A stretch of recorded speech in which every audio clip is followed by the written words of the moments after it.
اذ دخلوا علیہ فقالوا سلاما، جب وہ ان پہ داخل ہوئے یعنی ابراہیم علیہ السلام کے پاس پہنچے تو کہنے لگے سلام، سلامتی ہو تم پر، یعنی السلام علیکم کہا۔ یہ کتنے لوگ تھے؟ کہا جاتا ہے کہ 3 فرشتے تھے۔ قال انا منکم وجلون، ابراہیم علیہ السلام بولے بے شک ہم تم سے ڈرتے ہیں، ہم تم سے ڈر رہے ہیں۔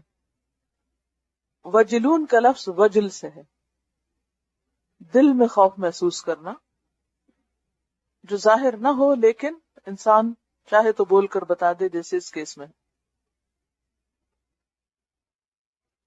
ان نا سے مراد کون ہے؟ ابراہیم علیہ السلام اور ان کی اہلیہ حضرت سارہ کی طرف اشارہ ہے یہاں۔ وہ ڈر کیوں رہے تھے؟ 2 وجوہات پر۔ ایک تو یہ کہ آنے والے مہمانوں میں سفر کی علامات نہ تھی، جیسے ایک مرتبہ جبریل علیہ السلام نبی صلی اللہ علیہ وسلم کے پاس جب آئے تو صحابہ حیران ہوئے کہ اتنا صاف ستھرا لباس ہے کہ یہ شخص مسافر معلوم نہیں ہوتا، لیکن اہل مدینہ میں سے بھی نہیں۔ تو اسی طرح ابراہیم علیہ السلام اور حضرت سارہ پریشان ہو رہے تھے کہ یہ لوگ لوکل معلوم نہیں ہوتے لیکن مسافر بھی نہیں لگتے، سفر کی علامات نہیں ہیں ان پر۔ دوسرے یہ کہ ابراہیم علیہ السلام نے جب ان کے سامنے ضیافت رکھی، ضیافت کہتے ہیں مہمانی کے کھانے کو، تو انہوں نے اپنا ہاتھ اس کی طرف نہ بڑھایا، یعنی کھانا نہیں کھایا۔ آپ دیکھیے کہ جب کوئی مہمان کھانے سے انکار کر دے، مہمان تو چھوڑیے، کسی بھی شخص کو اگر آپ کوئی چیز کھانے کے لیے پیش کرتے ہیں تو 2 ریئیکشن ہوتے ہیں۔ ایک یہ کہ وہ شخص آپ کی دعوت قبول کر لیتا ہے، جو آپ اسے آفر کرتے ہیں اس میں سے کچھ نہ کچھ حسب خواہش لے لیتا ہے، اور ایک کہتا ہے نو تھینک یو۔ دونوں میں فرق ہے؟ کیا فرق ہے؟ ہاں اور نہ کا، اخلاق کا، ایٹیٹیوڈ کا، ایکسپٹ کرنے کا اور ریجیکٹ کرنے کا، محبت کا اور لاپرواہی کا، بہت بڑا فرق ہے۔ تو جب انہوں نے کھانا قبول نہیں کیا، دعوت قبول نہیں کی، مثلاً آپ کے ہاں کوئی آتا ہے، آپ اس کے سامنے کچھ رکھتے ہیں، پانی پیش کرتے ہیں یا کچھ بھی، تو وہ شخص کہتا ہے، اور آپ اس کو زیادہ جانتے بھی نہیں، اور وہ شخص کہتا ہے نہیں ہم نہیں کھاتے، یا ہم نہیں کھائیں گے، یا عمل سے ظاہر کریں کہ نہیں کھا رہے، تو اس سے یہ پتہ چلتا ہے کہ کوئی باہم گڑبڑ ہے۔ کیونکہ جہاں بے تکلفی ہوتی ہے، جہاں ایک دوسرے سے محبت ہوتی، وہاں انسان ایک دوسرے کے مال پر بھی اپنا حق سمجھتا ہے، اور کھلانے والے کو بھی کھلا کر خوشی ہوتی،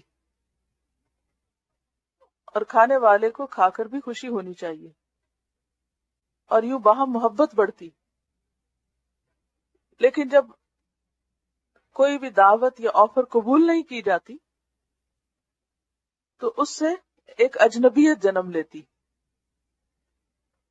اگرچہ بات تو فرشتوں کی ہو رہی ہے اور ایک خاص کانٹیکس میں، لیکن ظاہر قرآن اسی لیے ہمارے سامنے آیا کہ ہم اس سے اپنی عملی زندگی کے بھی سبق لیں۔ تو انہوں نے جب دیکھا کہ مہمان کھا نہیں رہے، اور ابراہیم علیہ السلام ویسے بھی بہت مہمان نواز تھے،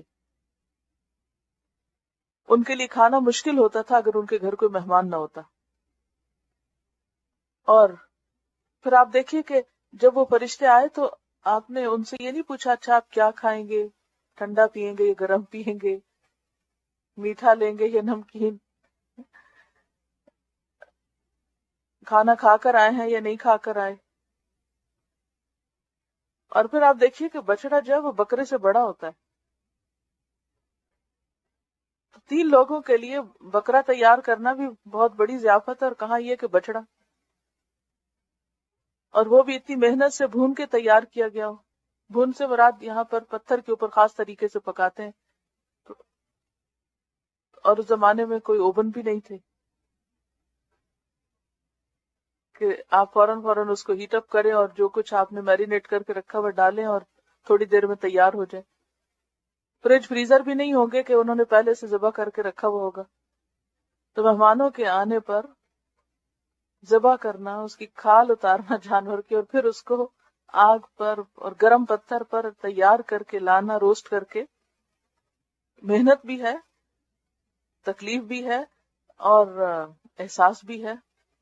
تو بہرحال وہ اب کھا نہیں رہے. تو آپ دیکھیں کہ جب کوئی بہت محنت اور شوق سے کچھ پکاتا ہے اور کھانے والا کھاتا نہیں کہ وہ ڈائٹنگ پر ہے یا بے وجہ کا تکلف کرتا ہے، تو پھر یا تو آپ پہلے سے بتا دیجئے دوسرے کو، یا پھر اگر کسی نے کچھ پکایا ہے تو اسے کھا کر شرف بخشیے. تو یہاں بھی وہ کیا کہتے ہیں، اِنَّا مِنْکُمْ وَجِلُونَ، ہم تم سے کچھ گھبرا سے رہے ہیں کہ معاملہ کیا ہے، کچھ گڑبڑ ہے بات. اس سے ایک بات یہ بھی پتہ چلتی ہے کہ پیغمبر عالم الغیب نہیں ہوتے، غیب کا علم نہیں جانتے. اگر انہیں پتا ہوتا یہ فرشتے ہیں تو وہ اول روز سے پکاتے ہی نہ، اتنی تکلیف کرتے ہی نہ، بناتے ہی نہ کچھ.